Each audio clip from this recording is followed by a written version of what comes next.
Okay. Welcome आप सभी को।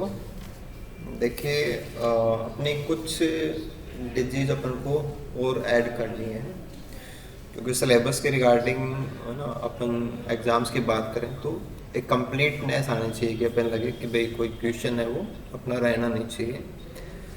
तो आज अपन एक डिजीज जिसमें ऐड करेंगे अपने सेक्शन में, वो है राइस ब्लास्ट डिजीज।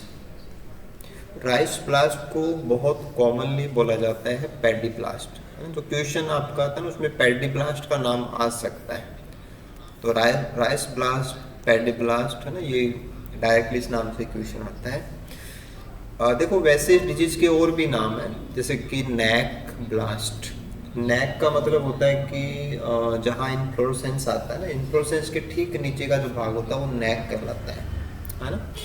ऐसे एक नाम होता है जोहानसन स्पॉट डिजीज, ये भी इसी का नाम है। ऐसे राइस सीडलिंग डिजीज के नाम से भी ये जाना जाता है। रोटन नेक, रोटन का मतलब गलना सड़ना होता है, तो रोटन नेक सिम्टम भी इसमें आता है।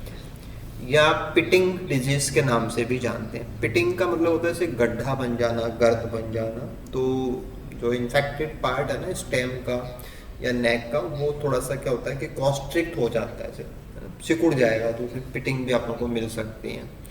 तो इस डिजीज के कई सारे नाम हैं। मोस्ट कॉमनली पैडी ब्लास्ट है ना के नाम से क्वेश्चन आपको मिलता है।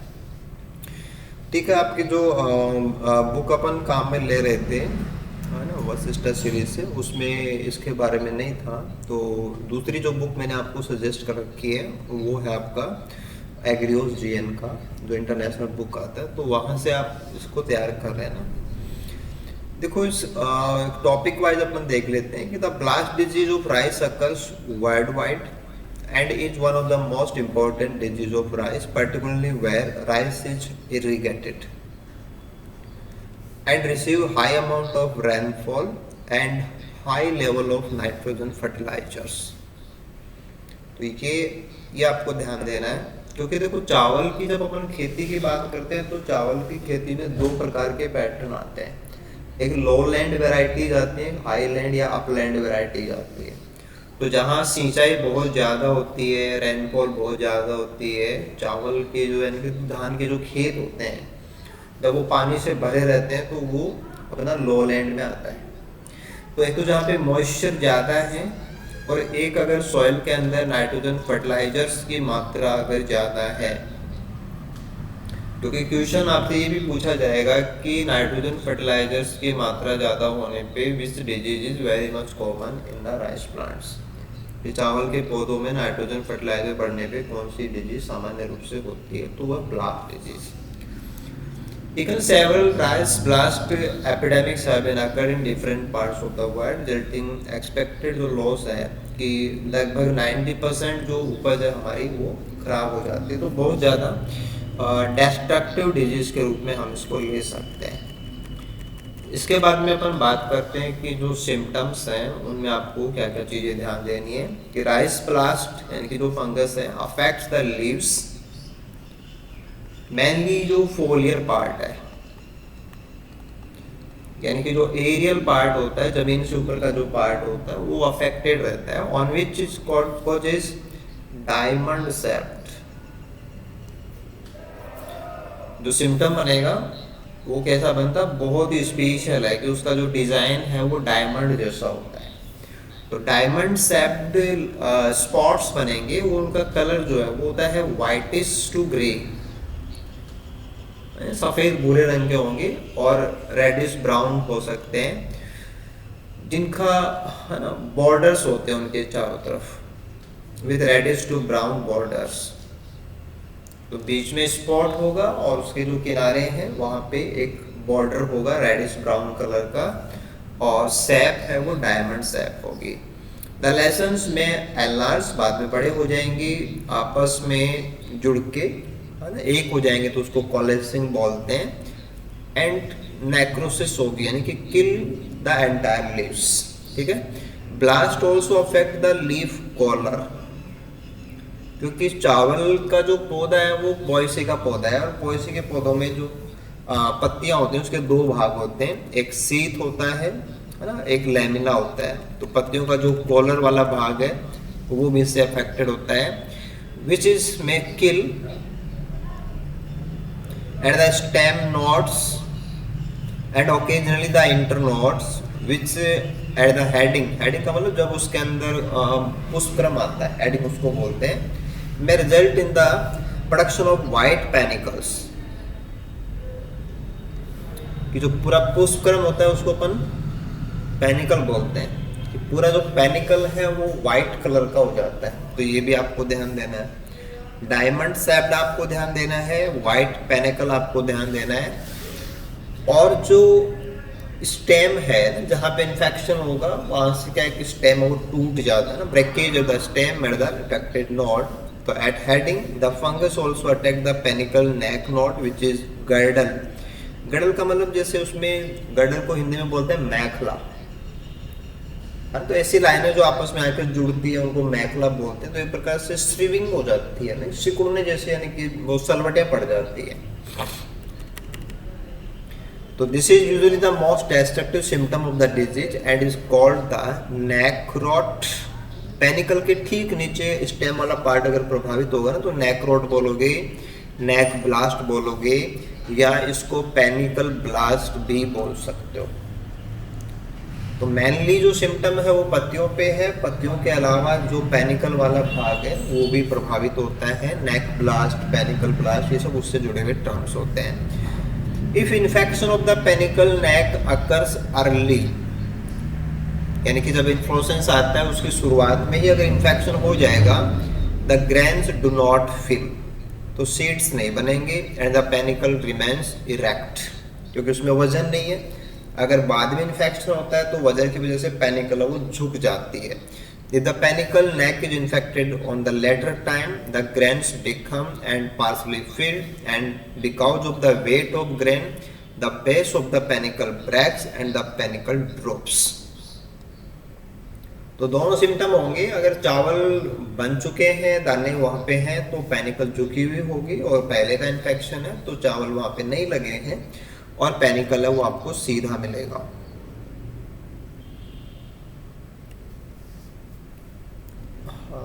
देखिए यहाँ आपको सिम्टम्स वो दिख जाएंगे, ये लीफ वाला पार्ट है, और लीफ के पार्ट के ऊपर आपको डायमंड शेप्ड एक सिंगल स्पॉट को आप फोकस करने की कोशिश करो, वो डायमंड शेप्ड है, इसके बाहर एक बाउंड्री है और अंदर से व्हाइटिश, बाद में क्या है कि कॉलेज हो जाते हैं, आपस में जुड़ जाते हैं। तो कैरेक्टरिस्टिक सिम्टम जो है डायमंड शेप वो पत्तियों पे बनेगा। इसके बाद में जो पेनिकल है ना वो खराब हो जाती है, रोटिंग हो जाती है।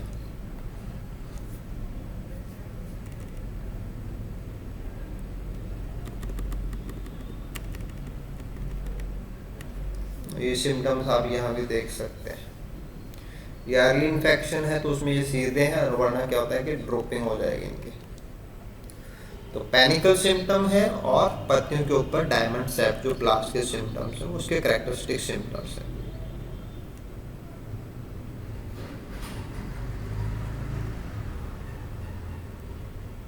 देखो लास्ट का जो ई वाला है ना वो है इसके कोनिडियम, जो आप स्काई ब्लू वाली स्लाइड देख रहे हैं ये इसके कोनिडिया है।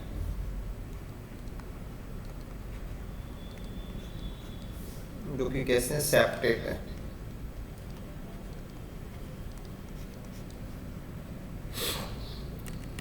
चलिए आगे चलते हैं अपन।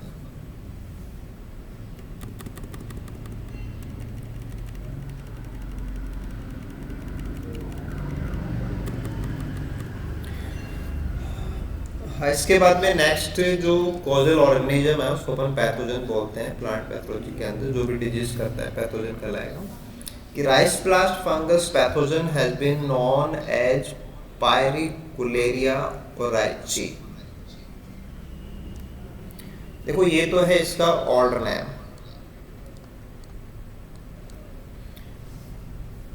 है ना, बट इज इनडिस्टिंग्विशेबल, यानी कि अब अंतर नहीं कर सकते, यानी कि बिल्कुल वही है from the Pyricularia grisea. Which cause grey spot disease on other grosses.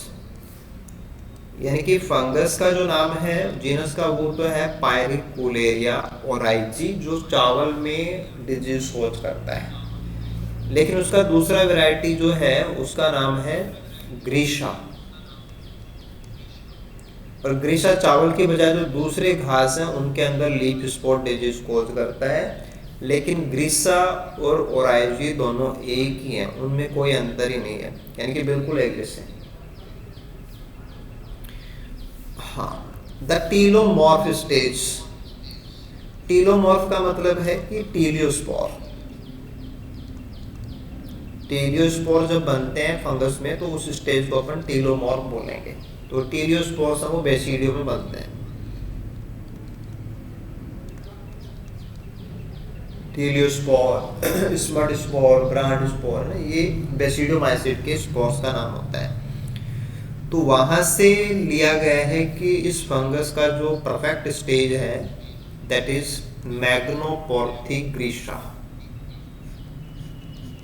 तो अगर आप ड्यूटेरोमाइसिड के हिसाब से बोलोगे तो इसका नाम है पायरिकुलेरिया ओराइजी। अगर आप परफेक्ट स्टेज के हिसाब से बोलोगे तो इसका नाम है मैग्नोपोर्थी ग्रीशा। क्योंकि ड्यूटेरोमाइसिड में ये फीचर होती है कि जैसे ही हम किसी फंगस का परफेक्ट स्टेज जान लेते हैं तो उसको उसके अकॉर्डिंगली हम जो एप्रोप्रिएट क्लास होती है उसमें शिफ्ट कर देते हैं। तो परफेक्ट स्टेज वाइज इसका नाम है मैग्नोपोर्थी ग्रीशा, और पहले इसको बोला जाता था या इम्परफेक्ट स्टेज वाइज इसका नाम है पायरिकुलेरिया ओराइजी। तो आपको क्वेश्चन में दोनों चीजें मिल सकती हैं, है ना। आपका जो आरपीसी का स्टैंडर्ड है या कोई दूसरे एग्जाम आप दे रहे हो तो संभावना दोनों ही क्वेश्चंस की है कि आपको पायरिकुलेरिया के नाम से भी मिल सकता है और मैग्नोपोर्थी के नाम से भी मिल सकता है। ठीक है, एक इम्परफेक्ट स्टेज के अकॉर्डिंग है पायरिकुलेरिया। ड्यूटेरोमाइसिड आप बोलते हैं कि कॉजल ऑर्गेनिज्म में ड्यूटेरोमाइसिड, तो कोनिडिया यहाँ पे मेन होते हैं तो पायरिकुलेरिया नाम हो ज़्यादा सही लगता है। वैसे परफेक्ट स्टेज वाइज क्या है, मैग्नोपोर्थी नाम है। ठीक है, हाँ, but it has been produced after crossing appropriate compatible isolates in the laboratory। तो नेचर के अंदर हमें मैग्नोपोर्थी स्टेज नहीं मिलती, परफेक्ट स्टेज नहीं मिलती, बट आर्टिफिशियल कंडीशन हम प्रोवाइड करा के एप्रोप्रिएट अगर हम मैटिंग कराते हैं तो परफेक्ट स्टेज बन जाती है। The fungus produces simple grey conidiophore that bear terminal pear shaped, नाशपाती के आकार के, मोस्टली टू सेप्टेड कोनिडिया। तो कोनिडिया सेप्टेड होते हैं और पियर सेप्ट होते हैं, नाशपाती जैसे होते हैं, और बीड होते हैं, हल्की सी चोंच होती है। The fungus produce several toxin, और उसमें एक नाम तो आएगा आपके पास पायरिकुलेरिन और दूसरा नाम आएगा अल्फा पिकोलिनिक एसिड। ये दोनों ही नाम आप लोगों के लिए बहुत इंपॉर्टेंट है क्वेश्चंस के लिए। जैसे कि फंगस के नाम इंपॉर्टेंट है वैसे दोनों टॉक्सिन इंपॉर्टेंट है। कि पायरिकुलेरिन जो है वो कौन सी डिजीज में मिलेगा, राइस ब्लास्ट, है ना। ऐसे ही कौन सा है, अल्फा पिकोलिनिक एसिड। ठीक है, that seems to development of the disease. के डिजीज डेवलपमेंट में कुछ टॉक्सिन्स हैं वो फंगस सीक्रेट करता है, वन इज पायरिकुलेरिन, तो ज़्यादा इंपॉर्टेंट है। इसके बाद में मैटर आता है कि प्लांट्स के अंदर जो डिजीज का डेवलपमेंट है वो किस प्रकार से होता है, यानी कि डिजीज डेवलपमेंट को आप समझ लीजिए कि the pathogen over winters over seasons as mycelium and conidia. कि जब क्रॉप नहीं होती है उस समय पे फंगस किस फॉर्म में होता है, या तो माइसीलियम फॉर्म में होगा या कोनिडिया फॉर्म में होगा।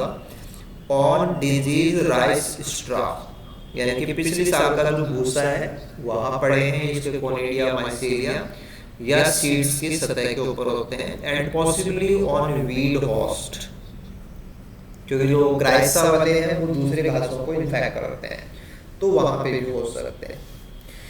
इन द ट्रॉपिक्स, यानी जो ट्रॉपिकल एरिया होते हैं, conidia are present in the air throughout the year. क्योंकि जो ट्रॉपिकल एरिया है वहाँ पे जो आपके थंडरस्टॉर्म्स हैं वो ज़्यादा आते हैं, हवाएं ज़्यादा चलती हैं, तो वहाँ पे एयर के अंदर भी कोनिडिया वो सस्पेंडेड रहते हैं। ठीक है, The fungus produces and release conidia during periods of high relative humidity. कि जब मॉइस्चर ज़्यादा होती है तो फंगस कोनिडिया बनाता है, दैट इज अबाउट 90% से ज़्यादा अगर मॉइस्चर होती है तो फंगस कोनिडिया बनाता है। ये आपने स्टार्टिंग में पढ़ा है कि जो फंगस है वो जब टीडी डेवलपमेंट की बात आती है या कोनिडिया बनाए या जूस फॉल बनाए तो एनवायरमेंटल कंडीशन पे डिपेंड करता है। The conidia become airborne and on landing on the rice plant they adhere strongly through sticky mucilage they produce at their tip, क्योंकि बीक सैप्ड है, पेयर सैप्ड है, तो इनका जो किनारा है टिप वाला वहां से चिपक जाएंगे। when rice leaf or stem surface are wet, है ना, वहाँ पे अगर मॉइस्चर होती है the conidia germinate and the germ tube produces an एपिसोरियम। तो जब पेनिट्रेशन की बात आती है तो फंगस वो एक फूली हुई संरचना बनाता है जिसको अपन एपिसोरियम बोलते हैं, through which the fungus penetrate plant surface and enters through the stomata. तो रंध्रों से होके जो फंगस है वो जर्म ट्यूब अपनी मीजोफिल के अंदर भेजता है। Production and accumulation of melanin in appressorium seems to necessary for successful penetration।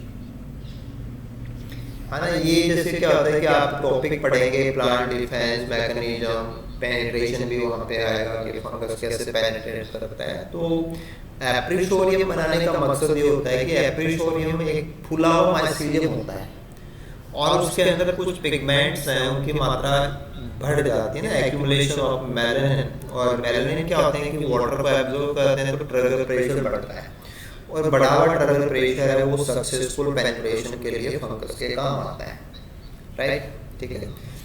Rice seedling and young leaves and stem tissues are more susceptible than older plants and tissues. ये सभी के लिए लागू होता है कि जो यंग पार्ट्स होते हैं वो ज़्यादा इजीली इन्फेक्टेड हो जाते हैं। At optimum temperature, new blast lesions appear within 4 to 5 days। कि अगर कंडीशन फेवरेबल होती है तो इन्फेक्शन के 4 से 5 दिन बाद हमें सिम्टम्स मिलने लग जाते हैं। तो 4 से 5 दिन का जो टाइम होता है उसको अपन इंक्यूबेशन टाइम बोलते हैं, इंक्यूबेशन पीरियड। तो इंक्यूबेशन पीरियड का मतलब होता है कि फंगस पेनिट्रेट तो कर दिया लेकिन सिम्टम आने के बीच का जो लेटेंट टाइम होता है इसमें पता नहीं चलता, लेकिन अंदर प्रोसेस चल रही होती है, फिजियोलॉजिकल चेंजेस चल रहे होते हैं। In wet weather or high relative humidity, new conidia are produced and released within hours from appearance of the lesions। तो कुछ ही घंटों के अंदर कोनिडिया वो बनने लग जाते हैं, जैसे वहाँ पे एक डायमंड शेप लेशन बनता है। And this continues for several days, with most conidia being released between midnight and sunrise। क्योंकि midnight से sunrise का जो टाइम होता है वो हाई ह्यूमिडिटी टाइम होता है, तो इसीलिए आपने कहा था कि 90% डिस्ट्रैक्शन कोज करता है। अब यहाँ से आपकी वो चीज आ जाएगी जो आपको क्वेश्चन में मिल सकती है कि rice blast is favoured greatly by high nitrogen fertiliser concentration accumulation in soil. कि सॉइल में अगर नाइट्रोजन ज़्यादा है तो दैट कंडीशन पौधे को एक्सपोज करती है, ससेप्टेबल बनाती है, ज़्यादा इन्फेक्शन पौधे में होता है। प्रोलॉन्ग्ड लीफ वेटनेस, अगर पत्तियां बहुत लंबे समय तक गीली रहती हैं, एंड नाइट का जो टेम्परेचर है वो 20 डिग्री सेंटीग्रेड के आसपास आ जाता है। क्योंकि देखो चावल जो है वो कोई ठंडे इलाकों में नहीं होता है ना, यहाँ पे काफ़ी ज़्यादा नमी होती है, मॉइस्चर होते हैं और ह्यूमिड एरिया होते हैं। The pathogen exists as numerous pathogenic races, each carrying different genes for virulence. Several major genes for resistance to blast have been identified in different rice cultivars, but each resistance gene is quickly overcome by appearance of new pathogen races। यानी कि बहुत ज़्यादा genetic diversity इसके अंदर पाई जाती है और बहुत सारी वेराइटीज हैं, जेनेटिक डिफरेंसेज हैं अलग रेसेस के अंदर। क्योंकि चावल की बहुत सारी वेराइटी है, चावल के ऊपर डिजीज कोज करने वाला जो फंगस है उसकी जो पैथोजेनिसिटी है वो भी अलग अलग है, अलग अलग रेसेस में जो जीन्स हैं वो डिफर करते हैं। देन आफ्टर एक मैटर आता है कि हम इसके कंट्रोल मेजर्स पे जा सकते हैं।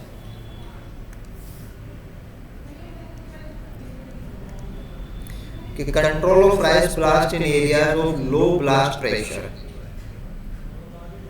जहाँ पे डिजीज ज़्यादा फ्रिक्वेंट नहीं होती है या जहाँ पे ज़्यादा पौधे इन्फेक्टेड नहीं होते हैं, वो लो ब्लास्ट एरिया में आएंगे।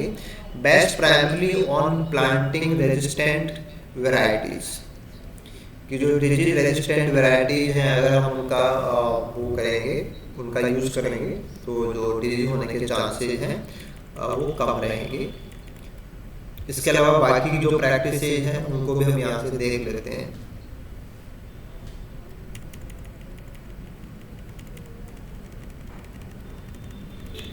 देखो, blast epidemics and common and severe in addition to planting resistant cultivar which must be changed frequently. Control is added by early planting. कि अगर हम चावल की जो खेती करते हैं उसमें अगर प्लांटिंग है वो टाइम से पहले करते हैं तो अर्ली प्लांटिंग में आएगा। अर्ली प्लांटिंग से क्या होता है कि जो पौधे हैं वो मैच्योर जल्दी हो जाते हैं, तो जो हार्ड टिश्यूज हैं वो फिर पेनिट्रेट नहीं होते और सॉफ्ट टिश्यूज हैं उन पे इन्फेक्शन ज़्यादा होता है, तो अर्ली प्लांटिंग अपन यूज़ कर सकते हैं। Keeping nitrogen fertilisers to minimum necessary, कि नाइट्रोजन फर्टिलाइजर को हम ज़्यादा नहीं होने देंगे, जितने जरूरी है क्रॉप के लिए उससे ज़्यादा हम नाइट्रोजन फर्टिलाइजर काम में ना लें। एंड यूजिंग सर्टेन फंजीसाइड्स, कि फंगस को कंट्रोल करने के लिए कुछ केमिकल्स का इस्तेमाल कर सकते हैं। Many fungicides have been used with varying effectiveness over the ages, most recently systemic fungicides, which inhibit penetration by the fungus through interference and melanin production, कि फंगस को ये मेलानिन प्रोडक्शन बनने से रोकते हैं। यहाँ पे जो अपन फंजीसाइड यूज करते हैं वो एप्रिसोडियम के अंदर जो मेलानिन का प्रोडक्शन होता है उसको इंटरफेयर करते हैं, तो मेलानिन अगर नहीं बनेगा तो पेनिट्रेशन वो नहीं होगा, पेनिट्रेशन नहीं होगा तो न्यू लेसन्स वो नहीं बनेंगी। ठीक है। It has been shown to give good control of rice when applied as sprays and even as seed treatment. An experimental preplant soil application of silicon containing basic ground granulated blast furnace slag seems to reduce rice blast in some area। तो ये क्या है कि अपन artificial conditions के अंदर कुछ जो cropping करते हैं, क्रॉपिंग के अंदर जो सॉइल काम में लेते हैं वहाँ पे अगर हम सॉइल की जगह पे क्या काम में लें, silicon containing basic ground granulated blast furnace slag, यानी कि एक प्रकार की मिट्टी है जो स्टरलाइज है, तो अगर उसको काम में लेते हैं तो वहाँ से भी हम ब्लास्ट के इन्फेक्शंस को रोक सकते हैं। तो एक छोटा सा जो सेक्शन था, है ना, हाँ, इसमें देखो एक चीज़ रह गई है वो आप नोट कर लीजिए कि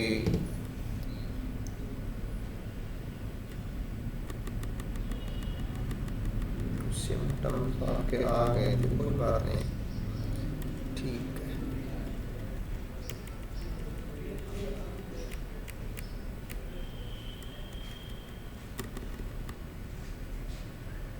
चलो ठीक है,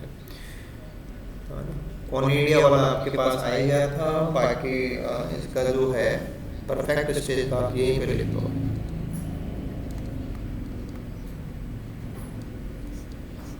इसका जो परफेक्ट स्टेज है वो एस्कोमाइसिस से बिलोंग करता है, बैसिलियस नहीं करता है, एस्कोमाइसिस। तो अगर आप एस्कोमाइसिस बोलेंगे तब तो नाम आएगा मैग्नोपोर्टी, और वैसे आप ड्यूटेरो से बोलेंगे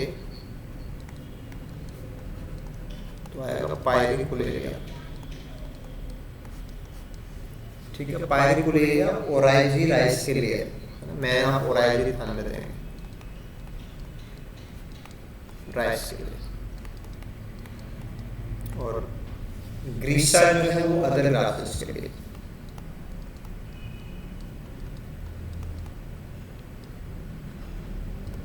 अदर ग्रासेस जो हैं वो इसके मतलब कि वीट होस्ट हैं।